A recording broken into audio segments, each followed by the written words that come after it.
Thursday po sa lahat ng patuloy na sumusubaybay sa TSCCFI Morning Tilaok. Ako nga po pala muli si Rondy Maano at ang ibabahagi ko po sa inyo ngayon ay magmumula po sa 2 Timothy chapter 3 verse 14 ng CEV. Sinasabi po dito, keep on being faithful to what you were taught and to what you believed.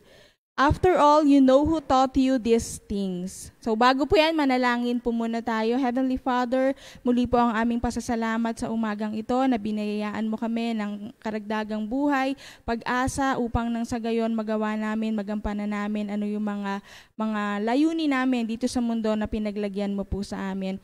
Encourage each and everyone sa umagang ito sa pamamagitan ng iyong mga salita. Pagpalain mo rin po ang lahat ng mga nakatutok, nakikinig at maaabot pa po ng iyong mga salita. Salamat po. In Jesus' name, Amen. So ito po ay pinamagatan kong A Transformed Life for Tomorrow. Bakit kaya? So sino ba sa atin yung sa tingin natin mas nakakakilala sa buong buhay po natin? Di ba yung pamilya ng bawat isa sa atin? So ang ilang ding malalapit sa atin, mga kaibigan natin, maaring magkilala rin nila tayo ng lubusan. Lalo na kung belong po tayo sa isang church, sa isang family church, kilala rin po nila tayo. Kaya po, kung ano tayo, meron po yung malaking impact sa mga tao na nakapaligid po sa atin. Kaya malaki po yung possibilities that those people under the influence of our leadership behaviors will become like us.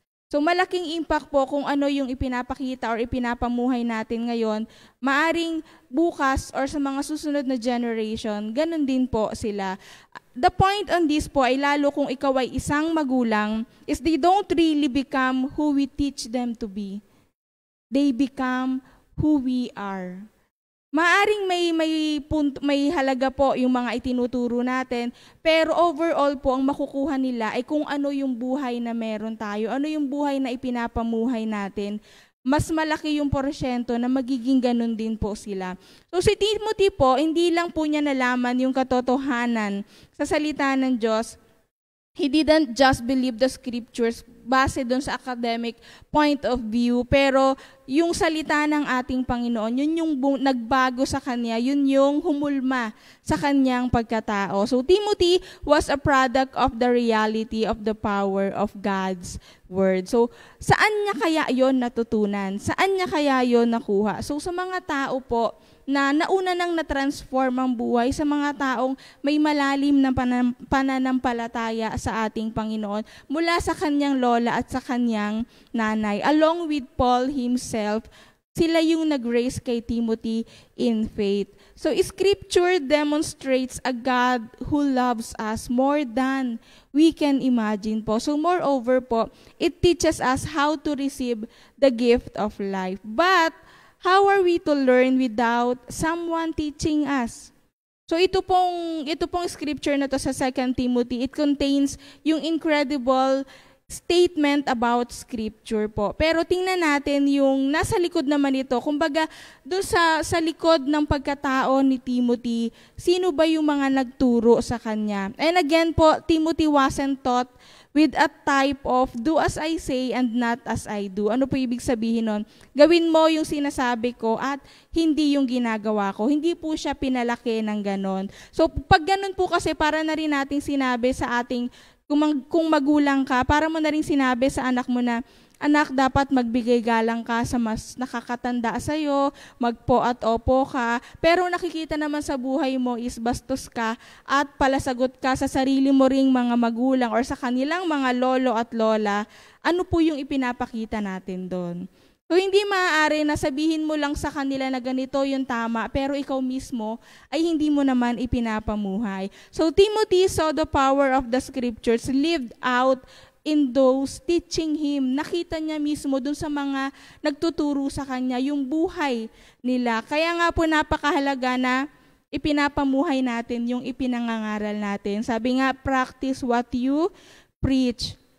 maging sa salita man po ito ng Panginoon or sa simpleng pangangaral natin, pagbibigay ng payo natin sa mga anak natin or sa mga apo natin, napakahalaga na ipinapamuhay mo kung ano yung lumalabas sa bibig mo. A transformed life po is important sa bawat individual na nagnanais na yung susunod na generation, yung mga susunod po sa atin ay may takot pa rin sa Diyos at mayroon pa rin pong pananampalataya sa Kanya. Kasi kung sa atin pa lamang po ay hindi na nila nakikita yon, wala po tayong ine-expect na magandang future. Wala po tayong ine-expect na magandang generation na susunod. So we are responsible po doon sa transformation ng ating buhay. Pero without the Holy Spirit changing us, we will never be transformed. So meron po akong 3 ibabahagi sa inyo. Living a transformed life, we must, number 1, take responsibility for our transformation. Kailangan po dito ng ating commitment, ng full commitment mo. Parang ganito po yun. Kung gusto natin ng transformation, pero nagpapadala naman tayo sa tukso ng mundo, gusto mong si Lord ang magbago ng buhay mo, pero mas pinaglalaanan mo ng oras yung mga bagay or mga tao na dahilan para makompromise ka. So kung ganoon po tayo magdesisyon, hindi malayo na ganoon din mag-decide yung mga anak mo, yung mga apo mo, yung future generation. Kung nagwi-waver po tayo ngayon, maaring ganun din po sila. Pangalawa po, make sure we're surrendered. So, living a transformed life, we must make sure we're surrendered. Wala pong transformation na magaganap sa buhay ng isang tao kung hindi naman natin isinusuko ang lahat-lahat sa ating Panginoon. So, ang tanong, are you all in? Or nabubuhay ka lang din para sa sarili mo? Are you putting God first above sa lahat ng mga personal wants mo? Or are you willing to sacrifice din para sa kingdom ng ating Panginoon Diyos? So tandaan natin, living a transformed life, we must take responsibility for our transformation. Make sure we are surrendered. At panghuli po, make sure we're allowing the Holy Spirit to sanctify us. So maraming tao po yung nagpo-profess ng kanilang pananampalataya sa ating Panginoon, but hindi naman mga totoong followers ni Jesus Christ. Kumbaga, ito yung natatawag na mga consumers. So to be sanctified po means to be separated from the world and live a holy and spirit-filled life. So it means po being dead to sin and not living a sin-filled life. So living a transformed life is very satisfying experience po. So as we follow Jesus Christ, tinatransform niya yung mind natin, yung desires, yung mga wills natin, yung relationship, and yung ultimate reason for living. So once we have been transformed po, we will begin to multiply and to make more disciples. Mas makikita mo na mas maganda yung hinaharap mo or yung future, yung mga susunod na generation. So ngayon, ang tanong po, kontento ka ba dun sa mga naiimpluwensyahan mo sa paligid mo? Maging anak mo man yan, maging apo mo man yan, or maging mga member mo man yan. Kasi we are to teach them the scriptures, not only formally, but with the proof of our lives. Mahalaga po ang salita ng ating Panginoon Diyos, pero mas mahalaga rin naman po na yung salita ng Diyos ay nakikita mismo sa buhay ng bawat isa sa atin. So isipin mo ngayon kung sino yung sa tingin mo ay tumitingin sa iyo as you walk with our Lord Jesus Christ. Yung mga nakamasid sa iyo. At ang tanong, are they witnessing the validity of what you teach with your words? Are they seeing the ongoing grace of the Lord in your life? Kaya po I pray for each one of you na gamitin tayo ng ating Panginoon Diyos to teach the scriptures both with your words and with your life. Pareho po yan. Hindi makukontento ang mga tao, ang mga anak mo, ang mga apo mo na tinuturo mo lang pero ikaw mismo ay hindi naman nila nakikita. So tandaan natin, may malaking impact po yung action mo kasabay ng mga itinuturo din natin sa kanila, lalong-lalo na pagdating sa salita ng ating Panginoon Diyos. Kaya po ang prayer po natin for today, prayers for grandparents to be God-fearing and faithful, because grandchildren will know personally the life and character they have. So napakahalaga po niyan, mga kapatid. Kaya pag i-assess mo kung paano ka ngayon gumagalaw, kung paano ka ngayon kumikilos, yan ba ay tugma sa mga salitang lumalabas sa iyong bibig. Kasama rin po sa ating ipagpipray ang prayer request mula po sa Sapang Alad Satellite from Natividad S. Healing for Nedy Saludario, Nympha Santiago, and Anthony Capales. Ganon din po, from Christine Akain, financial, health, and protection po ang kanyang prayer request. Mula naman po kay Cheska and Myrene Tayag, Jason and Jen V, ang kanila naman pong kahilingan ay good health, stable job, protection every day, and strength. At mula naman po sa ilang-ilang satellite, from Venice Nicole Yang, healing para kay Estela Silvano, and from Andrea Fernandez, healing na makarinig na siya ng maayos, good health, and protection po. Kaya sama-sama po natin itong ipanalangin. Let us pray. Heavenly Father, muli po ang aming pasasalamat sa iyong mensahe sa amin, paalala sa umagang ito kung paano dapat namin ipinamumuhay yung mga salita rin na lumalabas sa aming mga bibig, lalong-lalo na po ang iyong mga salita, ang iyong mga kautusan, kung paano dapat ipakita namin sa mga anak namin, sa mga apo namin, sa mga nakapaligid po sa amin, kung gaano po kami namumuhay para po sa iyo. Sapagkat napakahirap po na umasa kami ng magandang henerasyon na susunod kung kami pa lamang po ngayon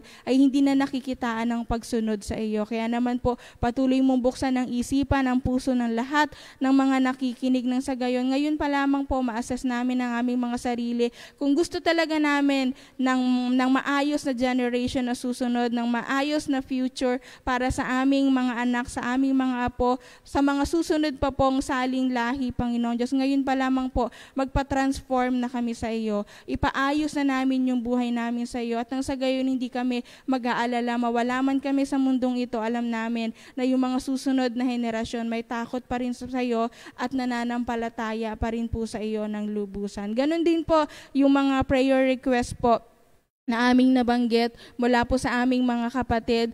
Ito man po ay kagalingan sa kanilang mga karamdaman. Hindi ka po maramot, Panginoon, at ipagkakaloob mo po yan, aabutin ng iyong mapagpagaling na kamay. Ikaw po yung aming great physician, kaya wala pong imposible sa iyo na yung mga karamdaman nila ay magkaroon ng kagalingan. Kaya naman po yung buhay din na ipinagkaloob mo sa kanila, yung kagalingan na ipinagkaloob mo sa kanila, magamit po nila yung buhay nila sa kingdom mo, sa pagpapalago ng kingdom mo, sa pagpapalaganap din ng iyong mga salita. Huwag nilang sayangin yung ipagkakaloob mong kagalingan sa kanila at talagang maramdaman nila yung pag-ibig mo po. Ganon din po sa mga ibang prayer request kung saan dalangin nila yung financial stability po nila, anuman yung mga pinagdadaanan sa buhay ng bawat isa. Habang naririto po kami sa mundong ito, talagang punong-puno ng mga pagsubok, pero hanggat kasama ka namin, wala po kaming hindi kakayanin. Wala po kaming hindi